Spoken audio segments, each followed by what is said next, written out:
Good evening. My name is Dr. Christine Simmons-Moore, for those who don't know me, and I'm a professor of psychology here at UWG.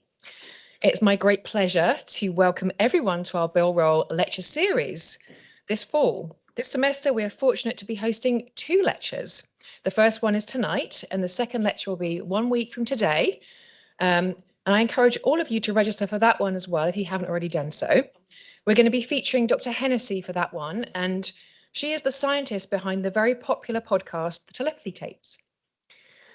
I want to thank everyone for coming, including those in the in-person space here for the viewing party, people who are online via Teams, and those who are watching later through the recording. Tonight's lecture will be given by Dr. Dean Radin, an internationally recognized author, parapsychologist, and consciousness researcher. My colleague, Dr.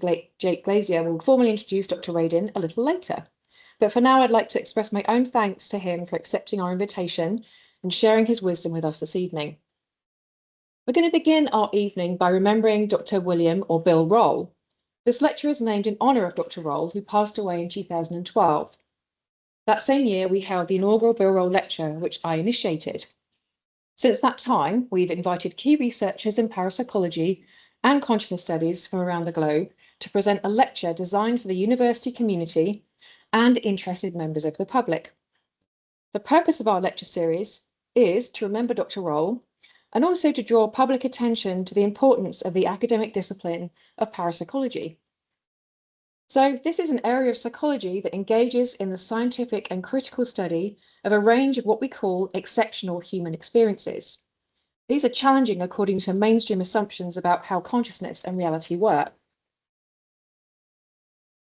Experiences include extrasensory perception, anomalous mind-matter interactions, and experiences that suggest that consciousness may be possible without the physical body, even just for a short time. And so these kind of experiences include out-of-body experiences and ghost-type phenomena, as well as near-death experiences, which at face value suggests that consciousness seems to continue when the body and brain are offline. These types of experiences are studied from multiple perspectives, including field research, laboratory experiments, surveys, and studies that explore people's experiences and how they make sense of them. These experiences are deeply human and are reported in every culture as well as across history, and so it's really important for psychologists to try to understand them. Dr. Bill Roll was a well-known parapsychology researcher. He was born in Bremen in Germany. Dr. Roll had a lifelong interest in consciousness and exceptional human experiences. His interests in parapsychology were inspired by having an out-of-body experience at the age of 16. And then his academic journey took him to Oxford University in the UK, and then later to the US, where he worked at the Duke Parapsychology Lab in Durham, North Carolina, before directing the Psychical Research Foundation. Dr. Roll was here on the psychology faculty of UWG in the early 1980s, until his retirement in 2008. He is well known for his systematic research into haunting and poltergeist cases, including the Seaford and Columbus cases. He is survived by his wife Lydia and his children Lise, Leaf, Bill, and his grandchildren. And in fact, I believe that we have some of his family attending online this evening. Within the psychology program at UWG, we're continuing to explore these fascinating human experiences. This is happening in the classroom, where parapsychology and related areas are taught at undergraduate, master's, and doctoral levels. We also have a healthy research agenda that is run through our Exceptional Experiences Research Group, or EERL. This lab includes several faculty, including Dr. Glazier, in addition to undergraduate and graduate students. I think some of them are here tonight. I will say a little bit more about a couple of our current projects. So earlier this evening, we officially launched our Wind Phone, a phone booth housing a phone that is not connected to any telephone lines. Wind phones are designed to allow people to connect with their deceased loved ones. The Wind Phone is open to everyone in the campus and local community, and we hope that it is helpful to those who have lost their loved ones. We also plan to explore what experiences with deceased loved ones are like, and which factors correlate with them. We are also currently working with an international team to explore precognition. We're actively seeking participants for this study and invite you to complete our screening measure to see if you qualify. And so there's some flyers out there in the foyer. Yeah, and you can add your name to our participant sign-up sheet if you're interested generally in taking part in our studies. We're also finishing up a project on ecological consciousness and ESP. I've explored psychometry, local folklore, and aphantasia. That's the lack of visual mental imagery and how that relates to exceptional experiences. We welcome donations to help us do more research like this and to be able to host more events like this one. UWG also has a highly unique collection of materials, including many about consciousness and exceptional human experiences in our library's archives. This includes the Bill Roll collection as well as many others.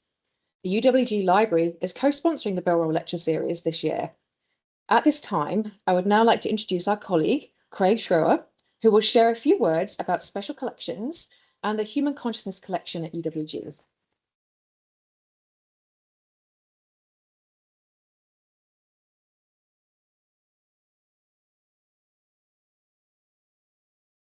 Good evening, everyone. It's my pleasure to welcome you to this year's Bill Roll Lecture, an event that we in Ingram Library are honored to be a part of. I'm delighted to see all of you participants and attendees, and especially excited to hear this evening's speaker, Dr. Dean Radin.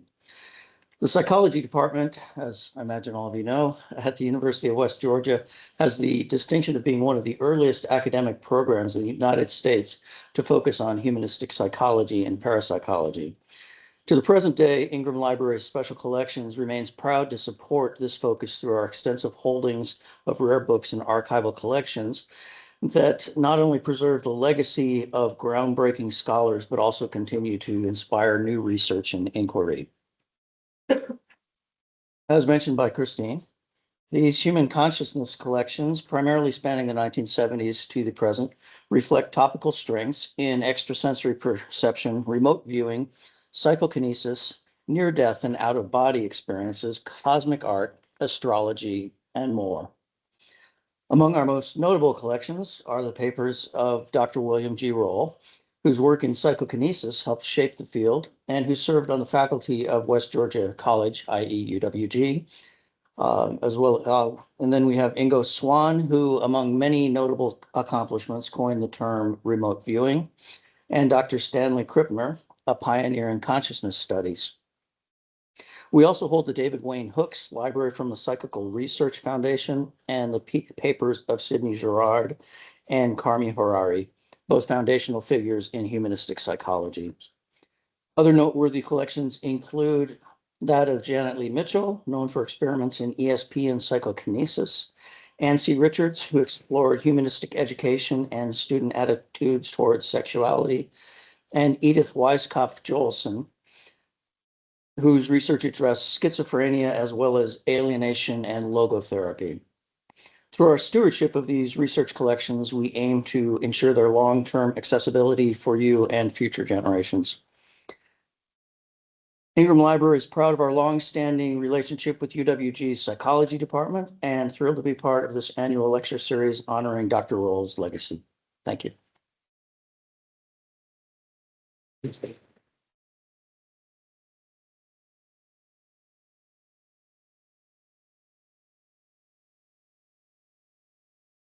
Okay, good evening, everybody. My name is Dr. Jacob Glazier. I'm an assistant professor of psychology here at the University of West Georgia. I am honored to introduce our esteemed speaker this evening, Dr. Dean Radin, who will deliver the first of two lectures for the fall 2025 Bill Roll Lecture Series in Parapsychology. Dr. Radin's lecture is titled The Next Revolution, Physics, Consciousness, and the Nature of Reality.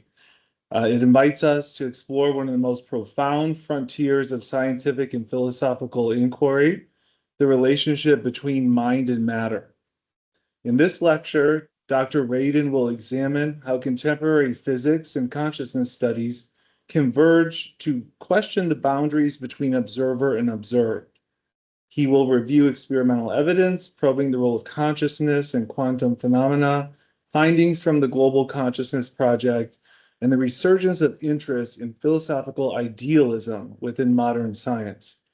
This talk promises to illuminate how the next scientific revolution may require not only new equations, but a rethinking of reality itself. I have a few preparatory notes before I introduce our speaker. The Q&A session will be roughly 10 to 15 minutes long, and we'll aim to end between 8 and 8:30 tonight. Virtual audience members may place their questions in the chat. Please save your questions until after the lecture is over, and you may place them in the chat. In addition, we have set up a foundation fund to support this event in parapsychological research at the University of West Georgia. We would greatly welcome any assistance that you can provide. Please consider donating. Instructions to do so can be found on the UWG Bill Roll Lecture webpage. Our speaker this evening is Dr. Dean Radin, who is Chief Scientist at the Institute of Noetic Sciences, Associated Distinguished Professor at the California Institute of Integral Studies, and co-founder and vice chairman of the neuroengineering company Cognigenics. He earned an MS and a PhD from the University of Illinois, Urbana-Champaign. In 2022, he was awarded an Honorary Doctor of Science from the Swami Vivekananda University in Bangalore, India. Before joining the IONS research staff in 2001, Dr. Radin worked at AT&T Bell Labs, Princeton University, the University of Edinburgh, and SRI International. He has given over 780 talks and interviews worldwide, and he is the inventor of 12 patents and author or co-author of 340 plus scientific and popular articles, book chapters, and books, 4 of which have been translated into 15 foreign languages.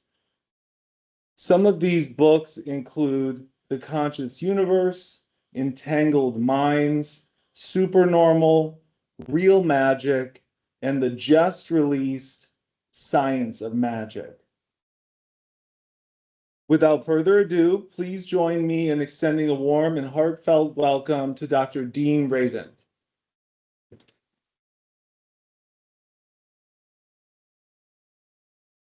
Thank you, Jacob. I'm going to share my screen.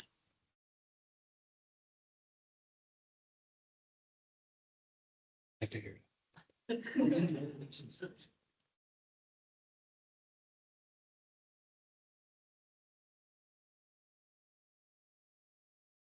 There. Oops. So yes, it looks like this is showing up and you can hear me. Yes, yep. All right. I'm very happy to give this talk in honor of Bill Roll. I knew Bill Roll. I had spent time with him doing field investigations of haunted locations in the United States, in Denmark, and in Sweden. He was a joy to hang out with, and I learned, among other things, that spending time doing ghost busting is fun, but it was an enormous amount of time with very little yield. So it convinced me that what I'd rather do is spend time in the laboratory, which is what I've done.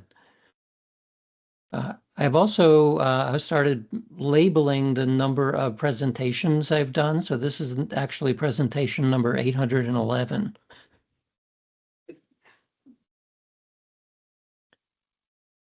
So physics, consciousness, and the nature of reality. When you look at the landscape of consciousness studies now, it has really dramatically exploded. So this is from a site called Closer to Truth, which is a nice interactive map showing different kinds of theories. So you can see these yellow ones are materialism, and then the other colors like red is an informational theories. The interesting part here is that anomalous and altered state theories are now considered part of the landscape of consciousness studies. That will eventually change, the word anomalous, as we learn more about it, but it's interesting that there's over 300 recognized theories now of consciousness, which indicates not exactly a maturation of the field, it's more like an explosion of interest across the board in academia, which shows some progress. A similar conference I gave about 10 days ago, called Consciousness, Science, Spirituality, and Global Impact, was a lecture I gave at Harvard Medical School.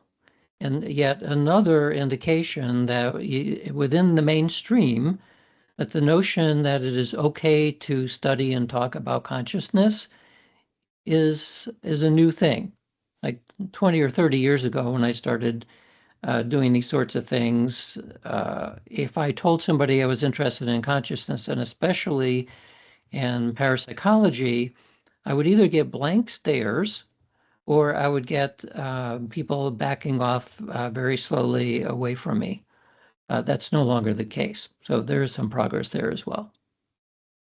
So here's the venue. This was quite a large auditorium at the medical school. Maybe 400 or 500 people were there. And I'm showing this one slide on telepathy because I went through a different range of experiences and then how we analyze those experiences, which is a way I found is an easy way to bring people into the topic, because most people will have had one or more experiences of this type. So what kind of consciousness was I talking about there? I was talking about frequency reported anomalous human experiences. What do I mean by anomalous? I use this slide to illustrate what I meant. You look at this and it looks like perfectly normal pictures of 3 women, except when we turn it upside down, they don't look quite so normal anymore. This is one of many visual illusions that are used to illustrate that what we see is actually a projection by the brain, and it's mostly driven by expectation. So we assume that those pictures looked good, and now we can see that they're actually not quite as good as we thought they were. So if you are using a particular kind of lens, everything can look perfectly normal. If you have an updated lens, you can see, well, maybe not quite. I see an anomaly.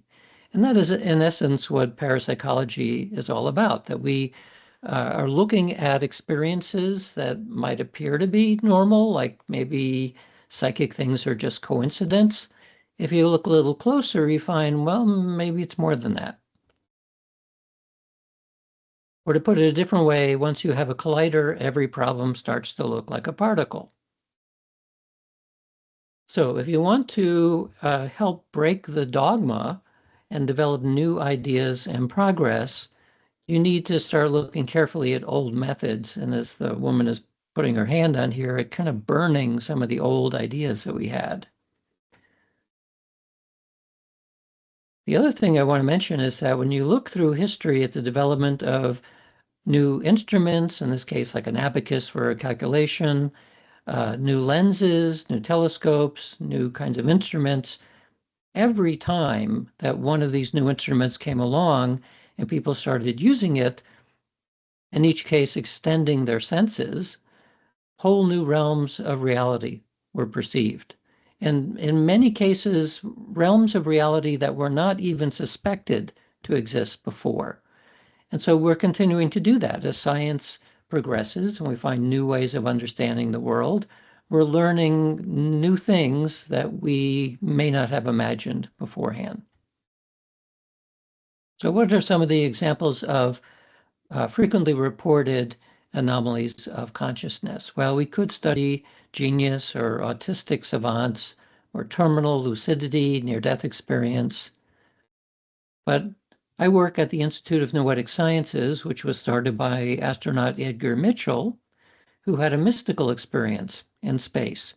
And it was so shocking to him that when he returned to the Earth, and this would have been 1972, the following year, he started our institute to use the same tools and techniques that got him to the moon and back to instead not study outer space, but to study inner space. And so one of the ways that we look for hints about what kinds of things to study are the spiritual traditions and Western esoteric traditions. And the reason we do that is because you find in the yogic traditions, the siddhis, which are special powers that are said to arise as a result of meditative practice, which today we would call primarily psychic experience. You find the same thing in Catholicism, called charisms. You find this in Buddhism. You find this in Islam. You find it in the Taoism, in the Kabbalah, in Western esoteric practices like Hermeticism. And today we just have a new name. We call it Psi. So the way these experiences manifest, if they involve a communion or communication between minds, we use the label telepathy. If it involves the mental introduction of information into the environment, we call it psychokinesis. And if information gets from the environment into your head somehow from a distance, we call it clairvoyance or remote viewing. And if it's slipped in time, we call it precognition. All of these involve mind-matter interactions that transcend space and time. So that says that there's something about existing knowledge in biology and physics that are not very well understood. If you go into the psychiatry literature, you'll find that people who say that they're psychics or mediums, it's psychopathological, and these people are delusional or have dissociative problems or they're narcissistic disorders. If you look in the mainstream psychological literature, you say you think you're clairvoyant, but your brain is just tricking you. And once again, such beliefs are the hallmarks of psychosis. It's seen in mental illnesses and so on. Well, in some cases, those diagnoses are correct, but in not all cases, because even here in the psychological literature says, well, these kinds of experiences like clairvoyance are not uncommon in less extreme forms in the general population. In other words, if you think you're a psychic or a medium or have clairvoyance, but you're also well-grounded and functional, then it's not psychopathological, in which case, well, then what is it? And that's the kind of things that we study. So the question is, how do we study it? From an ancient perspective, people more or less accepted that these things existed because they had a very different worldview.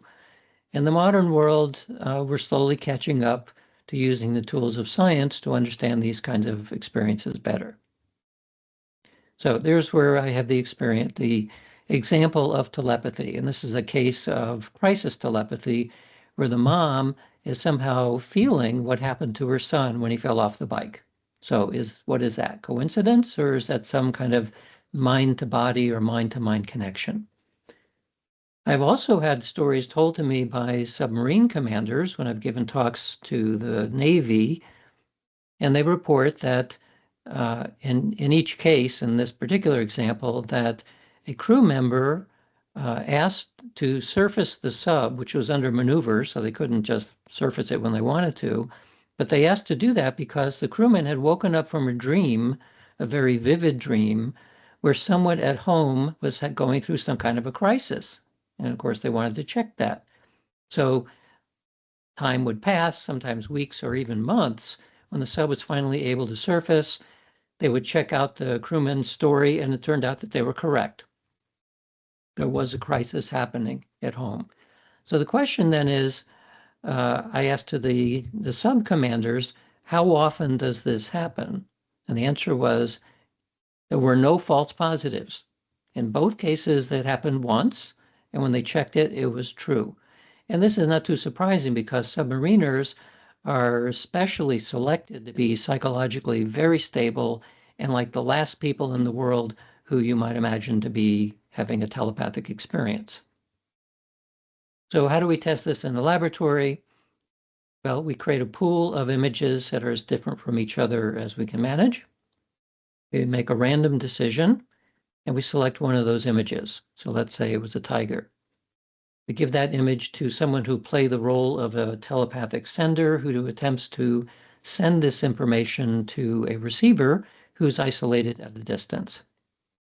So in this case, we're using the Ganzfeld stimulation method, which is low-level, unpatterned stimulus, and with half of a ping pong ball over each eye, while the eye is told to remain open, and wearing white noise over headphones, and resting in a comfy chair. And in this condition, this Ganzfeld condition, it produces a dreamlike state pretty quickly, but you're also awake. So the person in this state knows that there's somebody who's trying to send them information, and in this case, she's told to speak out loud anything that comes to mind, and if we're lucky in the experiment, she will start talking about tiger-like things. After 20 minutes, she's taken out of the Ganzfeld state and then shown 4 pictures, one of which was being sent. And so you can see at a glance that she could be correct by chance 1 in 4 times, or 25%.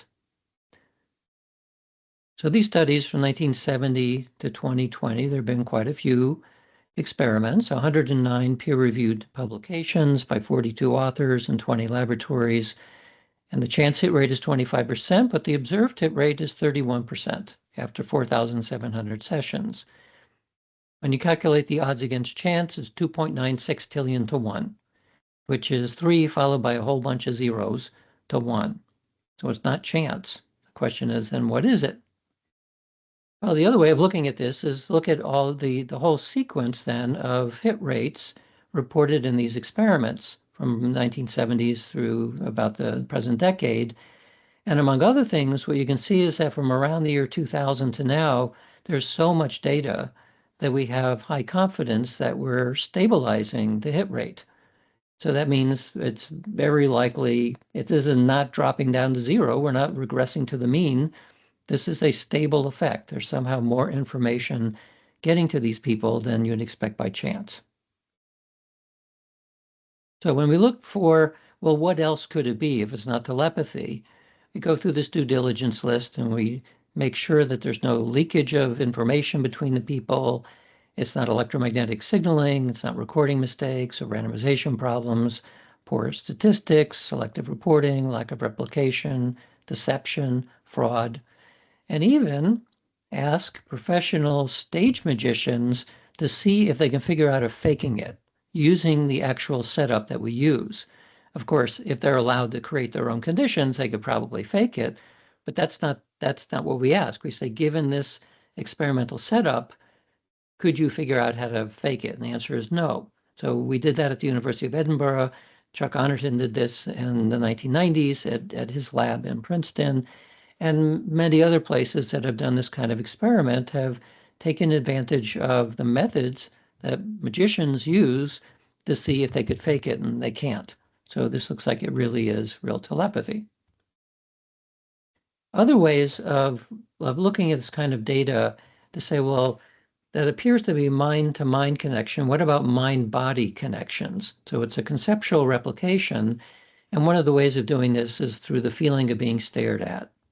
So here's a case of a young man who appears to be in a trance, who's being stared at by a woman. The first person to actually report in the academic literature of the feeling of being stared at was Titchener in 1889 in Science. So the notion that people have the sense they're being stared at, it goes way, way back. So here's a picture of William Broad and Marilyn Schlitz, who developed methods of testing this idea in the laboratory using either remote intention, where you simply keep another person in mind and you look at their physiology to see if it changes, or remote staring, where you literally look at the other person over closed-circuit TV. And a variation of this is remote facilitation of attention, where you're trying to see not that you can influence their physiology, but influence their behavior, and in this case, having to do with attention. So in an attention task, every time that this woman is looking at the candle flame, When she notices that her attention is wandering, she presses a button. And so if you can help her pay attention and reduce the button presses remotely, that would be that experiment, remote facilitation. There's the other part of this is too, which is remote distraction of attention. So at IONS, we used an infrastructure that looked like this. We have the starer in one room, and we record their physiology. We have the video monitor that they can see the live image of the person who's the receiver, who's in our heavily shielded, electromagnetically 1-ton solid steel double-walled chamber that we put the receiver in at a distance. And so in 2004, there was a meta-analysis of all the studies at that time, 36 remote intention experiments, 15 remote staring experiments, 11 remote helping studies, and combined across these studies in about 2,000 sessions with 3,000 participants, the probability is around 10 to the minus sixth that this is a chance outcome, so it's not chance. What about direct mind-matter interactions? So here we need a physical target system impervious to mundane influences, responds to variations in human attention and intention from a distance. And interestingly, Sir Francis Bacon, who's regarded as the founder of modern empiricism, in 1627 gave a suggestion about how you would do this. He suggested if you want to study the force of imagination, which is all about intention, you could toss dice and see if the dice tend to land in the direction that you wish. So 300 years later, J.B. Ryan at Duke University was one of the first to start using tossed dice to measure if intention can in fact change dice. A few decades later, Helmut Schmidt, who was working also in Ryan's laboratory, developed a true random number generator. In this case, it was using radioactive decay as the source of randomness, and later used things like quantum tunneling to create a random number generator. This is Helmut, I believe, working on one of his random generators with his daughter. A few decades later, at Princeton University, Bob John and Brenda Dunn developed a new kind of random number generator, which was completely electronic and complete automated recording and so on, following the footsteps of Helmut Schmidt. Today, you can buy very good quantum-based random number generators, either in the form of a memory stick or a more complicated version that works on photons. And so these have all become very popular ways of doing mind-matter interaction with random systems. 1982, Bob John published in the Proceedings of the IEEE some of their beginning of their experiments. And he found that if you ask people with these devices to produce more 1 bits, and you look at the accumulation over lots and lots of samples, that's what you get. And if you ask for more 0 bits, that's what you get. If you ask for them to not do anything, it's a baseline that meanders around chance. And the difference then between what you get with aiming high or aiming low is statistically very significant. In 1989, Roger Nelson and I did a meta-analysis of over 800 experiments that we found in the literature. And we found positive results in experimental conditions and chance results in control conditions. What we found then is we look at the control studies where no one was trying to do anything. The error bars included chance. And so here's all of the experimental studies, experiments by experimenter, homogeneous experiments by experimenter, quality rated homogeneous. And as you see, all of them are very far away from chance in these studies. Now, that's a fast background, because here's where we get more into the physics of what's going on. So there's a whole bunch of different interpretations of quantum mechanics. The one of interest is that consciousness causes the collapse of the quantum wave function. The idea is that the quantum world describes probabilities and potentials, but the classical world describes actual events. And so how do you get from quantum potentials into classical actuals? People like John von Neumann suggested that consciousness, which is non-physical, in his view, causes this collapse. So how would you test this? Well, the easy way to test it is, or one way to test it, is using a double-slit optical system. And so one of the peculiarities of quantum observation is that if you don't know which of two slits a photon goes through, you get a certain kind of interference pattern.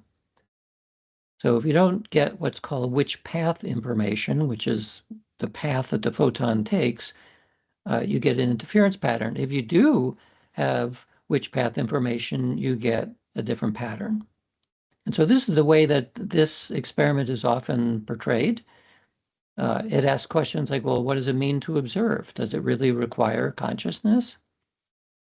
And so the reason why that image is not quite right is because what you really see when you're doing this experiment is what's called an interference pattern, which you get fringes.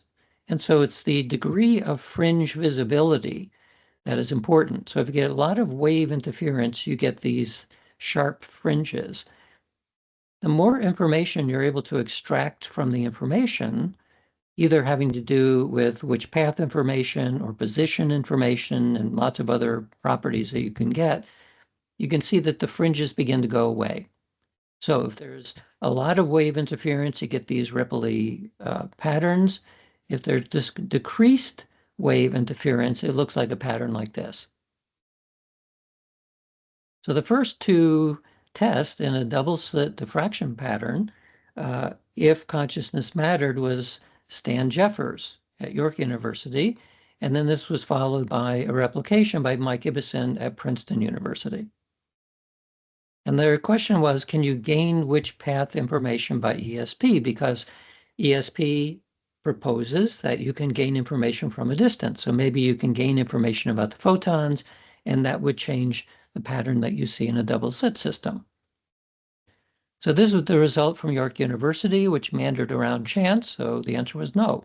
York University did not find this result. But at Princeton University, they did. So those results were published, and basically nobody followed it up because it looked like a weak effect, and maybe it was working and maybe it wasn't. But in 2008, I decided to do a series of studies to look at this in more detail.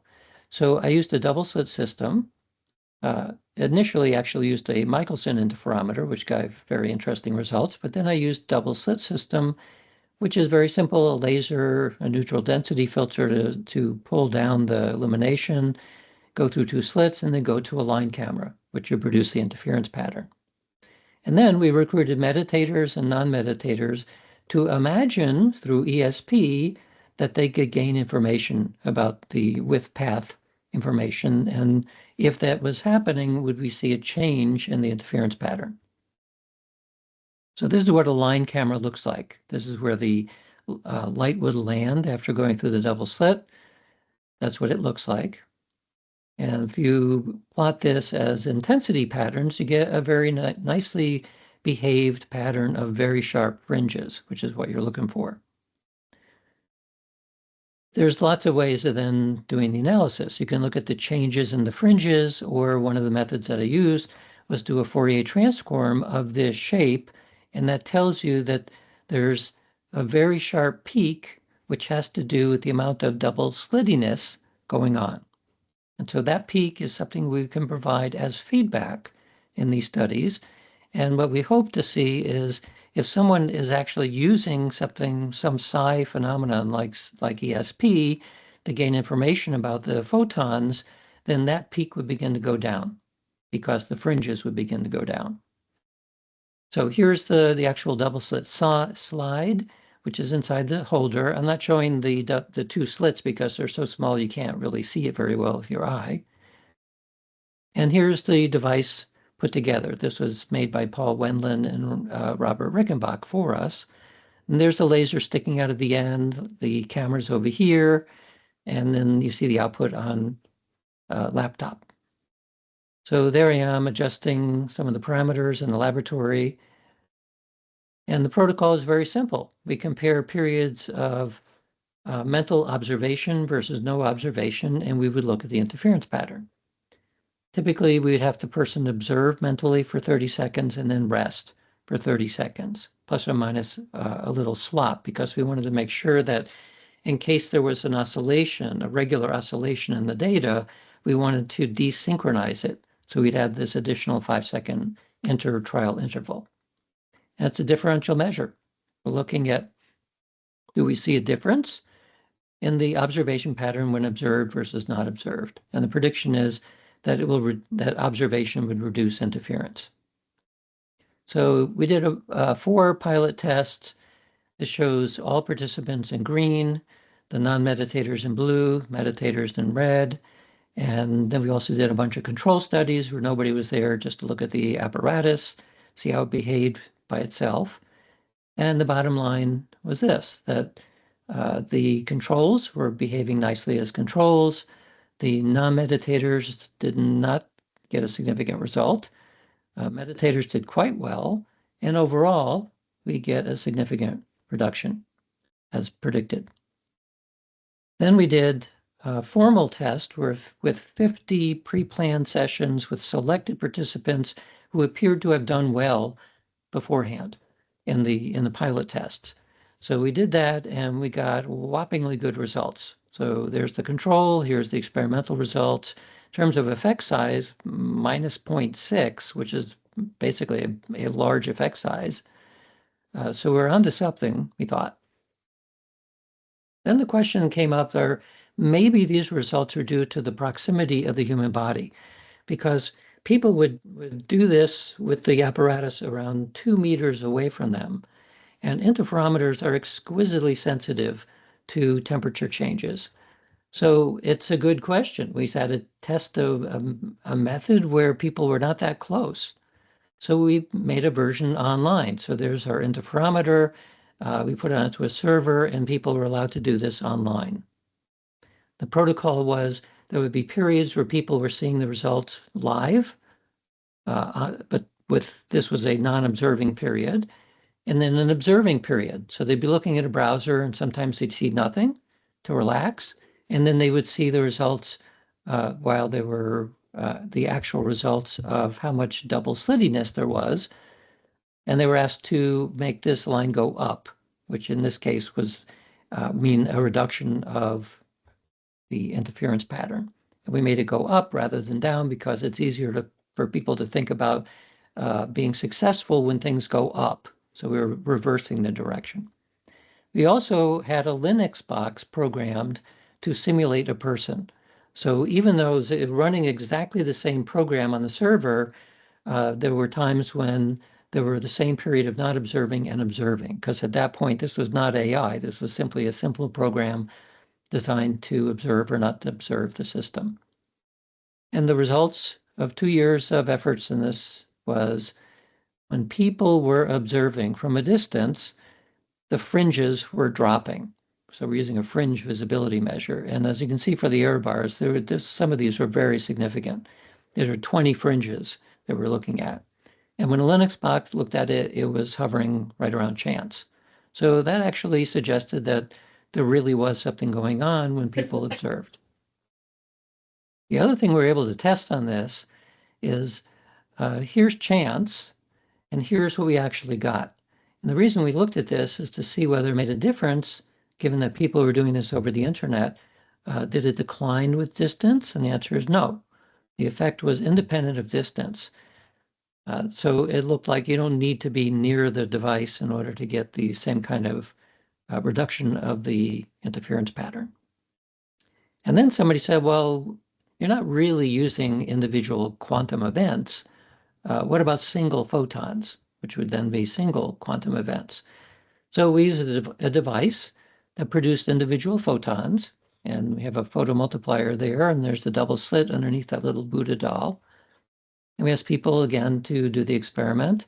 We also took EEG, 32 channels of EEG on each person. They put a mask over them to protect their identity, except for myself and one of my colleagues, Arnaud Delorme. So we published this. We used an enhanced feedback design, which we called the illuminated Buddha. And inside the Buddha, we put an LED that would get brighter as the person was doing better in the experiment.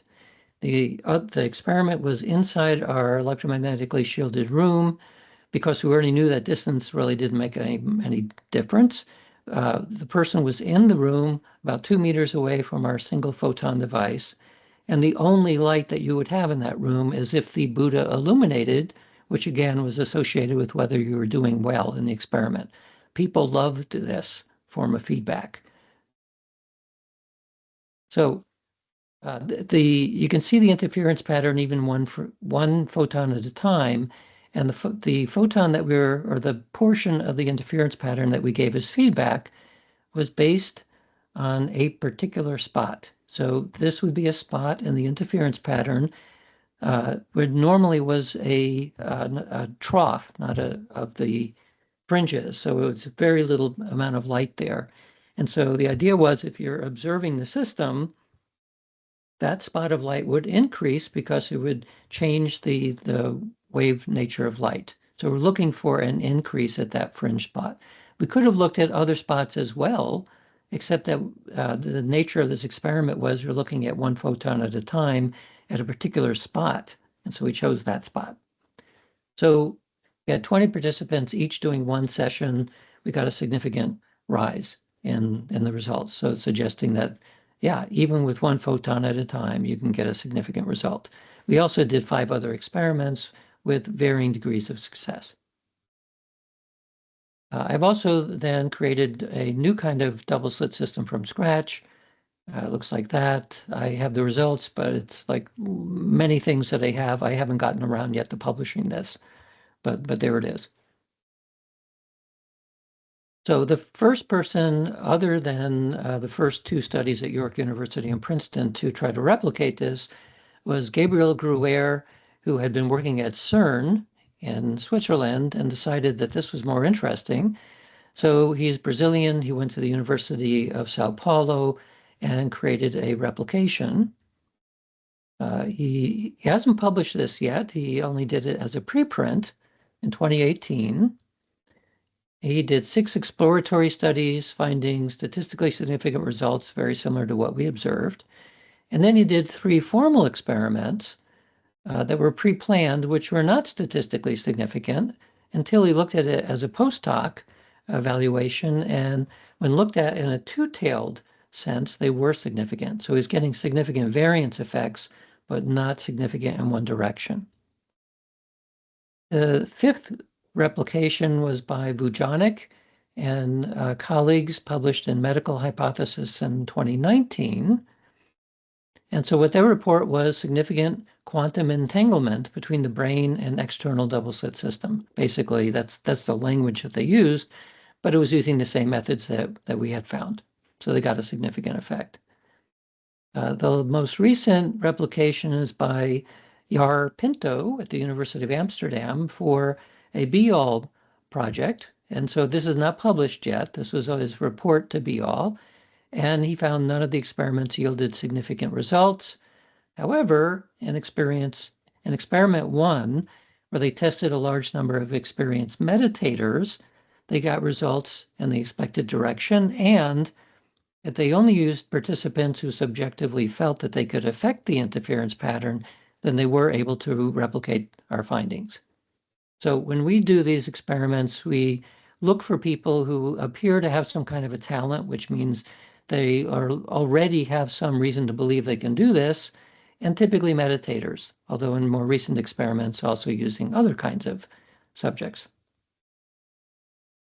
So as of today, there are 11 publications reporting 32 experiments, of which 21 report at least 2-tailed significant results.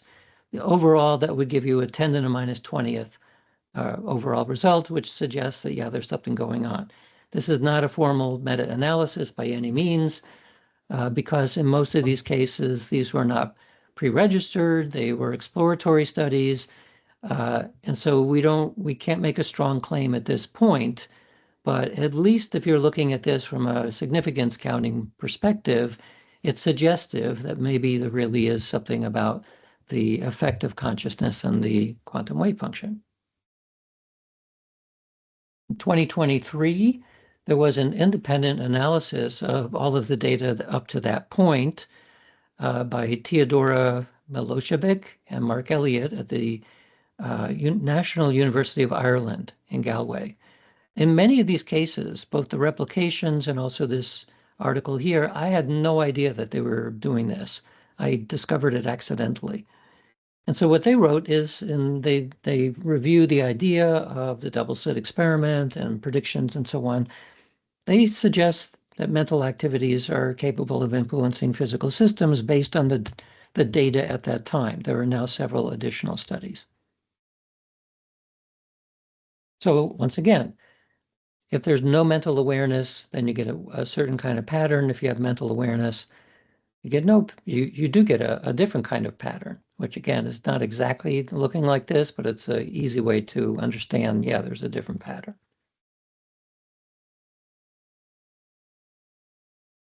So does it mean that consciousness is related to the quantum observer effect? Well, if you ask people like Neil deGrasse Tyson, he would say it has nothing to do with consciousness. The quantum observer effect is completely independent of consciousness. That is a mainstream view in physics. However, it turns out, and the reason they say this is because the wave function collapse is caused by interaction with a physical system. It turns out that that's not exactly true. And so one of the ways of looking at this is a study published by Renninger in 1953, in which you can put a detector behind a double slit system, which allows you to detect when a photon goes through one of the slits. You don't have a detector on the other side. What this allows you to do is what's called negative measurement. It provides information about the nature of the system by the absence of an expected detection. So if you shine a photon through the double slits and it goes through the place where there's no detector, you will know that because the other detector didn't make a click. It didn't find it. And so you can infer the state of a photon without direct interaction. In other words, there is no interaction and you will still collapse the wave function because you have information that you can infer. Namely, the detector didn't go off and yet you knew you fired a photon. So that lets you know what's going on. The key there is knowledge. And also, if you're inferring a state without direct interaction, who's inferencing it? Well, it's the experimenter, even without interaction. Another example is what's called interaction-free measurement, which in this case, it's the Elitzer and Vaidman bomb detector. I'm not going to go through this because it takes a while to unpack it. But the idea is that without interacting with a photon, you can tell whether a bomb is present, like a photon-detected, photon-sensitive bomb is either there or not there by the behavior of the system. And so you don't need any interaction to do that. And the reason why the bomb is used as an example is that you say, well, the bomb is sensitive to a single photon. And so how can you tell if the bomb is there, even if the photon doesn't hit it? Well, it turns out you can. So this is called interaction-free measurement. Again, who's gaining the information? Well, we are. We're the ones who can do this experiment. And then the third category is weak measurement, where you can measure the state of a photon to a very, very weak degree, almost down to no interaction at all, and you can still find out information about what's happening in the system. So weak measurement. So what's the limit of a minimal measurement, like an ultra weak measurement? So this is simply a way of saying that the conventional view, which you still hear fair often, that the only reason why there seems to be a quantum observer effect is because it has to interfere with something, is simply not so. So here's the most recent version of this experiment I did. I called it Sigil for Scientific Investigation of Gazing with Intuition at Light. And so rather than a double slit system, I used a diffraction system. And so if you have one slit open and you shine light, you will get a pattern that kind of looks like this. If you have two slits, you get this interference pattern. If you have a whole bunch of slits, you start getting individual dots of light. And so if you use a diffraction pattern that has 500 slits per millimeter, so a lot of slits, you will get these very clear points of light. And so look at it in the dark, it kind of looks like that. This makes it much easier then to tell whether there's interference going on, which only exists because of the wave nature of light. So the laser beam going straight through, you can think of that as particles, but these dots of light only exist because of the wave nature of light. So if you put a detector, say at one of these spots on the side, and you can gain information out of the system, that spot of light will begin to get dimmer and dimmer and dimmer. So here's the basic idea. So there's what's called the zero maximums, goes straight through. You have a first maximum on either side, a second and third maximum, and so on. So the experiment says, well, here's the center point. It's a combination of wave-like and particle-like. But what if we give people feedback based on a location which only exists because of the wave-like nature of light? If you can gain information about that spot, then the spot should become dimmer and dimmer because the waves go away. The same is true on the other side. So we create a ratio in this case of the amount of light from the central point to one of the first maxima. And we can predict then that if you give somebody feedback that they're looking at the amount of light there, then this interference measure, the ratio would increase. That's simply the way we devise it. So there's two ratios of interest. There's the one on the left where you're getting feedback and the one on the right where nobody gets any information on at all. So this is the one on the right side where nobody gets information. So there's the device that I built to do this. So here's the laser, there's the central maximum, and these two then are the wave-like nature of light, these detectors. And so I used a printer to make the devices in here and to make the box. Then I made 50 of these things, and that's what it looked like on the inside. And then I put them in boxes, and each box was coated with 4 coats of paint on the inside and the outside. Sometimes I also wrapped it in copper film, so to provide a kind of electromagnetic shield. And then I recruited 50 people around the world who 20 of whom or 25 of whom were meditators and 25 of whom were magicians, meaning practicing magicians using esoteric practices. So like real magicians. And I'll say why in a minute I did that. So I sent this to each of these people. They were each told to run a certain number of trials with these things on their own computers at home in the comfort of their own home, and all the data was uploaded immediately to a server that I had. So this is the result looking at this illumination level of where they were getting feedback. So they only got information about one of these spots of light, and they were looking at it on a screen. They could see a line going up and down on the screen. So there were times when they were looking and times when they were not looking. And when they were not looking, the screen showed no feedback. The other dot of light was also being monitored, so I got information on both sides. And so this is what you get. So when they were observing, the amount of light in the observed spot was decreasing. And the way I devised it again is that the ratio would go up if there was decreasing amount of light, and it did. When they were in an unobserved state, the sensor on the other side, this right side center, it was going down while they were observing. So almost as though there's a balance of the amount of light that was going on inside the box. So one light was going down in illumination, the other light was going up in illumination. And then on the sensors when there's no observation at all, it was completely flat. So this is this is not expected by chance. So the only thing that's happening here is that people are observing or not observing. So the probability of the difference in these slopes is 10 to the minus 14th. The probability of the slopes when no one is observing ever is not significant. Good luck in getting it peer reviewed. So what I didn't mention, I'll go back here for a second, because we looked at how the meditators were performing and how the magicians were performing, and most of this result was due to the magicians. Why? Because I recruited magicians because they have a practice in external focus of attention. The whole point about magic, especially enchantment magic, is that you take your attention and intention and you push it outwards because you're trying to do something in the physical world.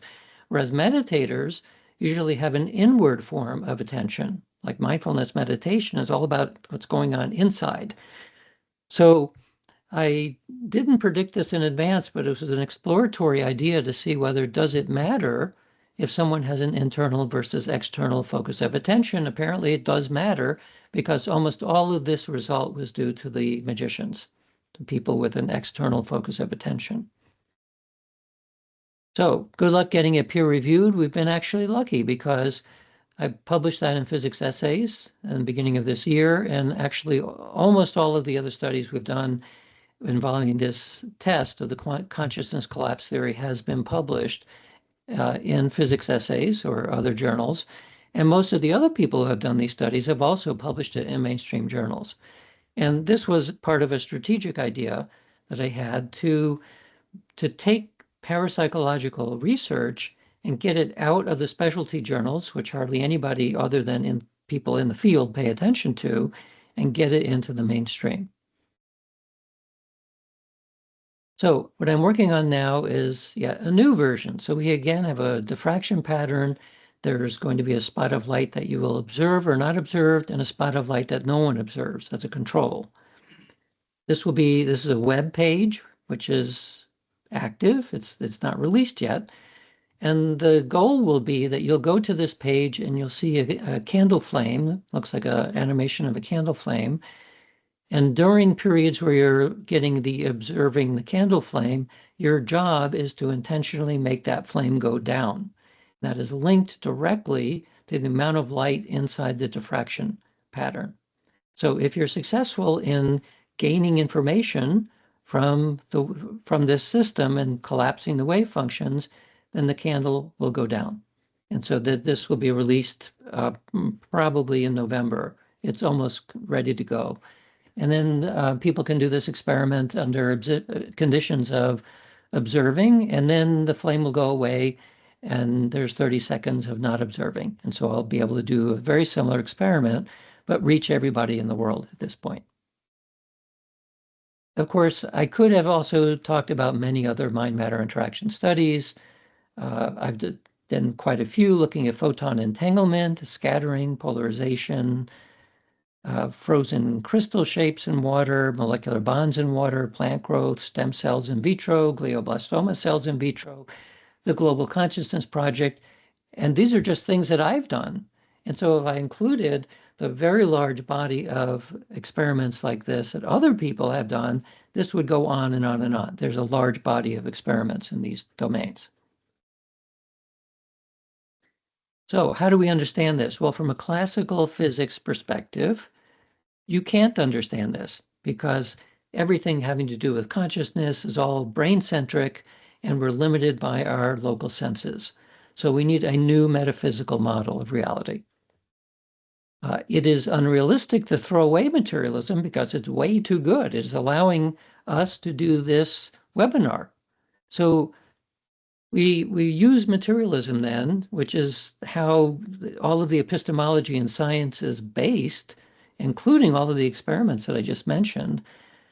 But we have to see that then as a special case, and exactly the same way that we see classical physics as a special case of reality, which has now been supplanted by relativity and by quantum mechanics. So we've expanded our idea of what the physical world is like.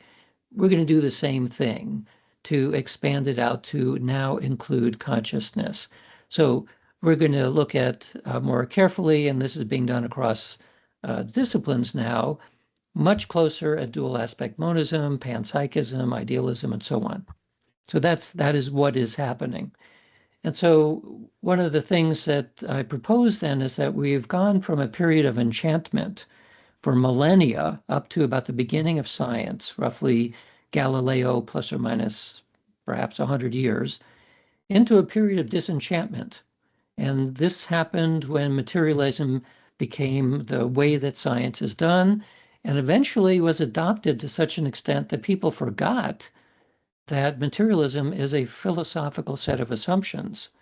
We're slowly beginning to realize now, within the past 20 years or so, that materialism is a perfectly good form of philosophy and science, but it's not the whole picture. And in the process, by bringing consciousness back into science as an important element, I think we're going back into a re-enchantment. This is not a regression to the past. This is not like a full backwards motion, but more like a spiral. So we are returning to the notion of enchantment, but with new language, new methods, new ideas about reality. And eventually that will lead to a science of magic. So this is the book that came out last week. It's available now anywhere where books are sold. And I'm making the case in here that we are in a major paradigm shift. The paradigm shift is in direction of physics now having to embrace consciousness. And I then show that this is essentially what was used to be called magic. And when we have a true science of magic, we won't need the magic word anymore. We'll have new words. And this is basically a way of laying out how I think we're going to get from here to there. So I'm going to stop at that point. Looks like we have a little bit of time for questions. And I thank you for your kind attention. So I'll stop sharing those slides. There you have it. Right, so we'll start off by taking some questions in the room, and then we'll move to some of the online questions. I see a couple of questions in there already. So who has questions? Nikki. It should work. Okay. It's supposed to be supersonic in terms of the mics. So okay, great. Well, thank you so much for this talk, Dean, and also for the student Q&A earlier today. Kind of picking up a theme that we were talking about there. It seems like the double slit experiment kind of supports an anti-realist view of reality, or at least may make it easier to wrap our heads around that. This idea that there is no one version of reality out there. It may be that conscious experiences are generated for each one of us individually. So I was wondering if you could, speak about anti-realism versus realisms, particularly in terms of the double slit experiment. Yeah, so the notion that consciousness collapses the wave function puts consciousness back into physics. And as I mentioned earlier about the Wigner's friend, that also is suggesting that each of us is developing our own reality. But most of the time, it is a consensus reality because we deal with other people. So I don't think I would agree with the word anti-realist, because that suggests that everything is completely an illusion. And that's, I think, not the intention of that phrase. But yes, I would say in a very basic sense, each of us are creating our own reality. But that's even true from a psychological perspective. I mean, we know through things like eyewitness testimony that people will see the same thing and they'll report different things. So yeah, from a psychological perspective, but also now increasingly from a physics perspective, yeah, we are creating our own realities. That's essentially the brain is constructing the cartoon of the world that you see, which may or may not be the same as what other people are saying and experiencing. Thank you. Other questions in the room? Jamie has a question. Yes, I'm Radin for joining us tonight. Can you say a little bit more about the need for the development of new language around the practice of magic? Yeah, so the word magic actually appears again and again in the scientific literature in many disciplines. In quantum mechanics, there's a property called magic. In astronomy, there's something about the moons and Jupiter have a magic property. And so the word magic is used as essentially as a placeholder, oftentimes in science and lots of other places, to simply indicate that there's something amazing going on that we don't actually understand very well yet. So in the future, what we currently call esoteric magic, like spell casting, I believe we will develop new language, very similar to the way that clairvoyance turned into remote viewing. It's a euphemism that gets away from what I call the sensitive P words, psychic words. And by developing a euphemism that is basically the same thing, but you're developing a new word, it gives a veneer of respectability, or at least of scientific respectability.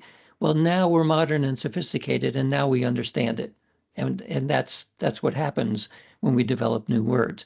But ultimately, it'll be about understanding from a scientific perspective or a more sophisticated perspective what used to be called magic, and that will have new language. That's what I meant. Take a couple more in the room. Mhm. Yes, Jeannie. I'm very appreciative of what you're saying about the word magic. And that has to do with the fact that over 40 years ago, along with Bill Bowen, I started experimenting, investigating the RSP code of Princeton University and and we are, myself and Jared Stoltzman and Brian Williams are right now in a review of the Spring Creek studies from 1984. Now, overall, these 40 plus years, I've maintained a close connection with her. And through the universities that I was able to conduct with her in 1984, she developed control of the RSV data to this day. Now, I agree that we need to get rid of the word magic and start talking about this in a way that we can say, we're not sure that this one of us is. So we're going to say we're just not sure. And my question to you is, you said we love the peer reviews. Now, to me, it is impressive what all you've done to generate mechanisms that are literally machines to try to prove all this, right? And yet, still, where are we with bringing physics into our investigation? Because as psychologists, we only can go as far as we know with the psyche. Where do we go from there? Who do I go to help me understand how an object like this is performing? And I'm chatting with you of the subject, and I hear a sound, and it's 3 rings over. Who do we go to explain that? Yeah. The microphone picked up pretty good, except that it wasn't clear enough to get exactly what your question is. So maybe Jacob or Christine, you could repeat it.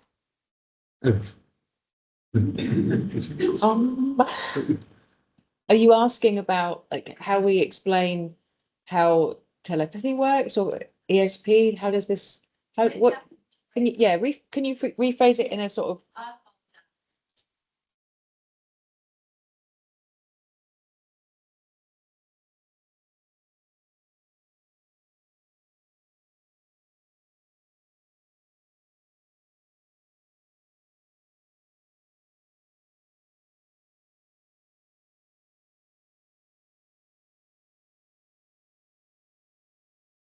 And your comment was good luck with peer review.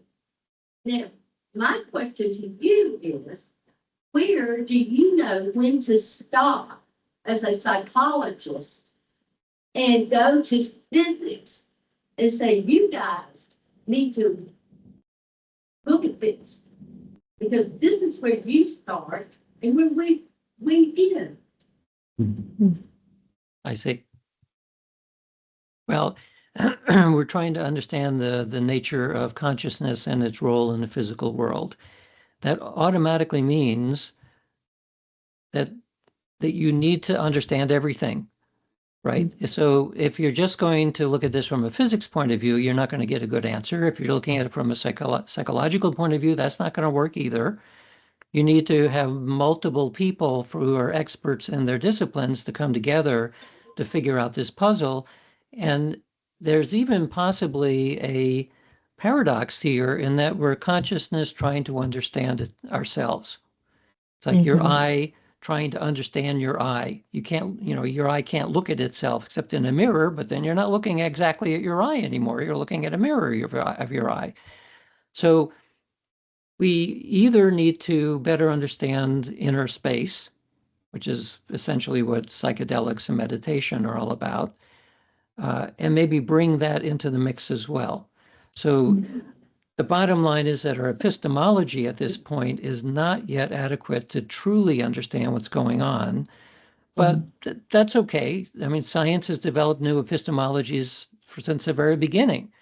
So we have to be more and more clever about how we're going about studying these phenomena. And what we've primarily got at this point are inklings about, first of all, the phenomena are real using standard epistemology. Second, that we're beginning to look at philosophical models that are more compatible with these effects. And taking both of those in hand, and we're seeing that is becoming more popular in the rest of the academic world, becoming more clever, coming up with new creative ideas about how do we begin to create bridges between disciplines, because that really is necessary in order to make advances.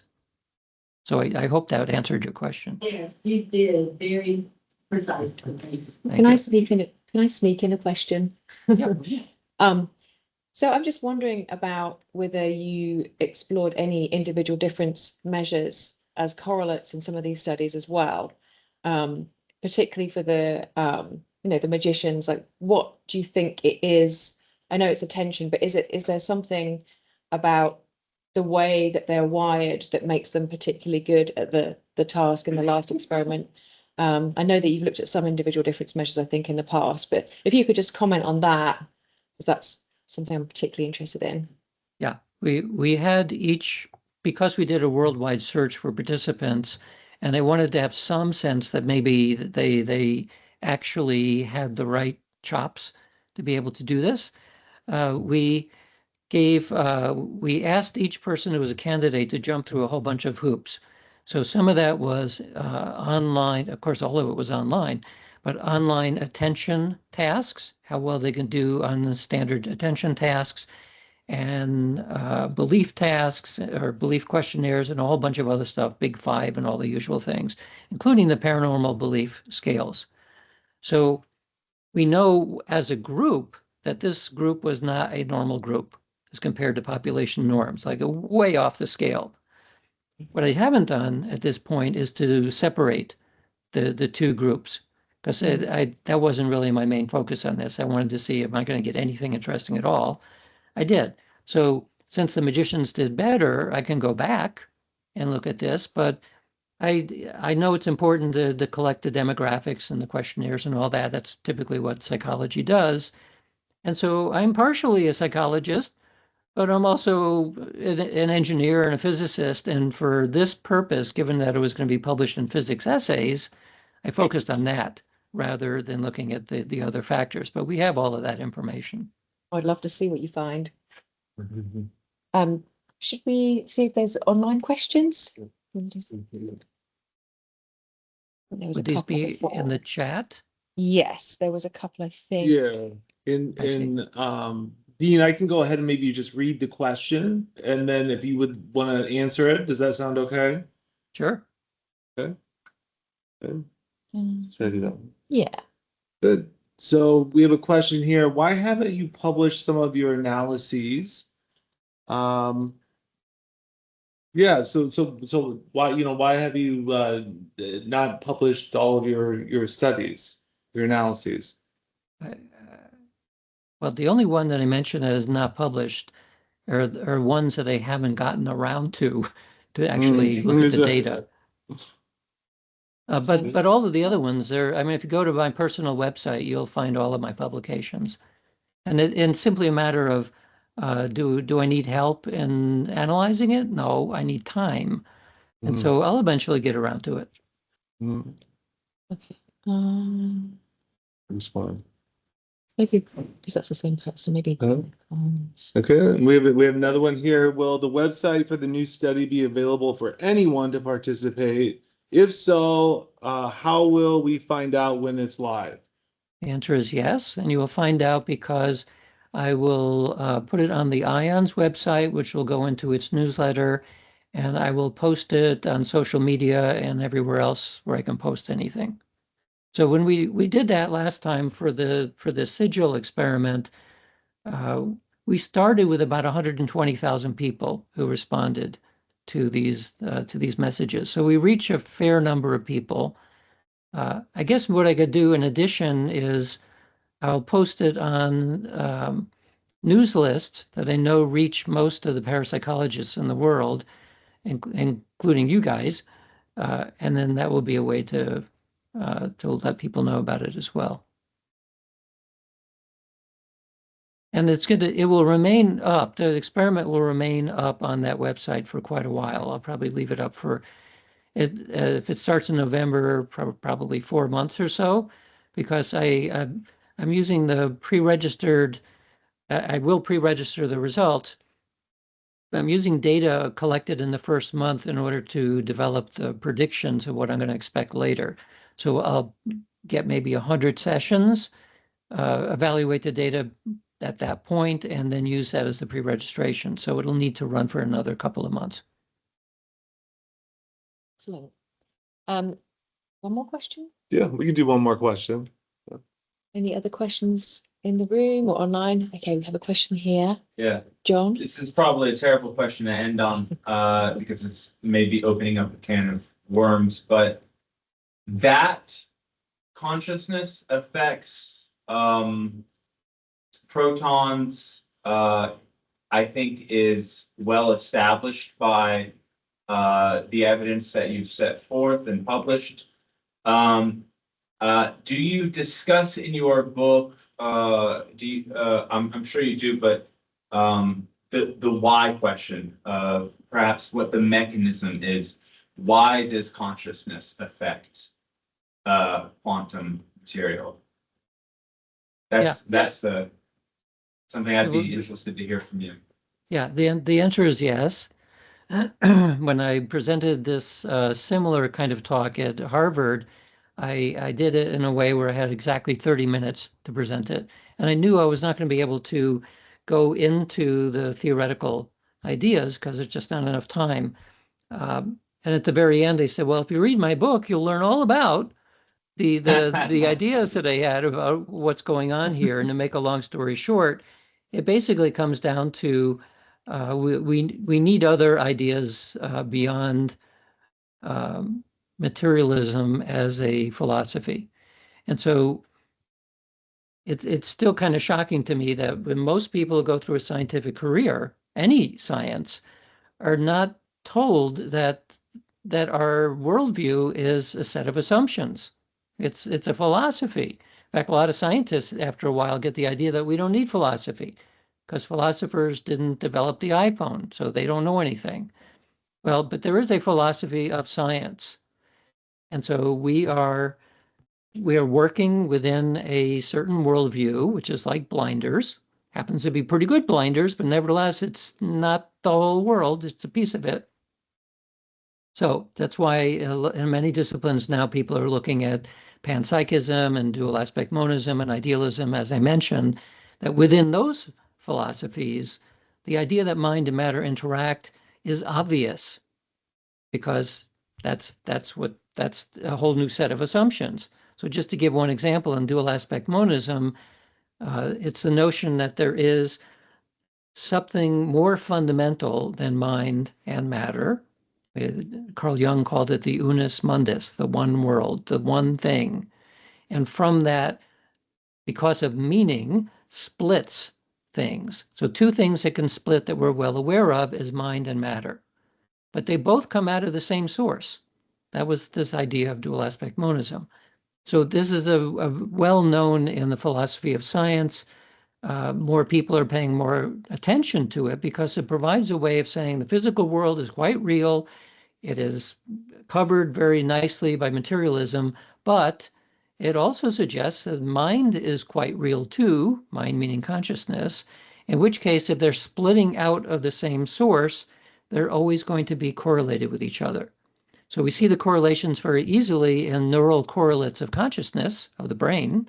But we also see it in experiments like this one, where the mind does something and matter has to respond because they're actually intimately correlated. So that's like that's the 1 minute explanation of what's going on here. But there's an enormous amount of literature on this, and it is becoming, as I talk about in the book, this is becoming a mainstream topic of conversation. It's no longer fringe. The philosophers are relevant again. Philosophers have always been relevant, but now hopefully scientists will recognize that you need philosophy to understand more of the world than simply a materialistic viewpoint. Thank Yeah. you. And Dr. Radin, we have one more question and then we'll wrap up for the evening. So the question is, what advice would you give to us who are interested in parapsychology, but frustrated by how long it takes to cover ground through the scientific method that Eastern practices have been saying living for thousands of years? Is the scientific method the best method still? Yeah, it feels painfully slow, like clapping for a turtle. I would say that that the scientific methods, which are based on mostly on objective measurements, has not been completely exhausted in studying psi phenomena. The primary limitation has been funding. That because it is even in Wikipedia still it said this is a pseudoscience, it's not even real science. Well, because of that, funding has always been very limited. That has restricted the number of people who are able to work in this area. But science can be very clever about figuring out things. All we essentially need is a new instrument that can measure this stuff in new ways that will like open up everything. That doesn't mean that what we will do is collapse back into a purely materialistic description of what's going on. But it may be that the best explanation for all this is that the brain is operating as a quantum computer. If that were true, a lot of things that we currently call psychic and maybe even paranormal would have would have an explanation. We can point directly back into quantum mechanics, but quantum mechanics is not a materialistic idea anymore. It involves aspects that don't have exactly material substance in the same way that we think of as like a hunk of matter does. This is one of the reasons why it's so hard to wrap your brain or mind around quantum mechanics, because it involves very abstract concepts that we still are trying to struggle to understand. Materialism is changing because the nature of what we mean by that word, material, is also changing and is becoming less and less like a hunk of rock and more like informational systems and non-physical concepts. So that is one direction we can go. We can go in lots of other directions as well. Maybe as people are beginning to understand that we can create psychedelics that don't introduce distortions, but also push you into mental states where you have direct access, your conscious direct access to more about the nature of reality, well, that will become part of the scientific epistemology as well. So I haven't given up on science. Science is open-ended and can continue to expand. We just need $200 million a year to do it. Good wrap up. Thank you so much for your wonderful and fascinating and stimulating lecture, Dean. Thanks everyone for coming tonight. Thanks to Jake for all his amazing wizardry with tech stuff. And yeah, please come again next week to our lecture by Dr. Diane Hennessy, where she's going to be talking about autism and savantism and synesthesia. So continuing this discussion about exceptional human experiences. But thank you very much. Thank you all.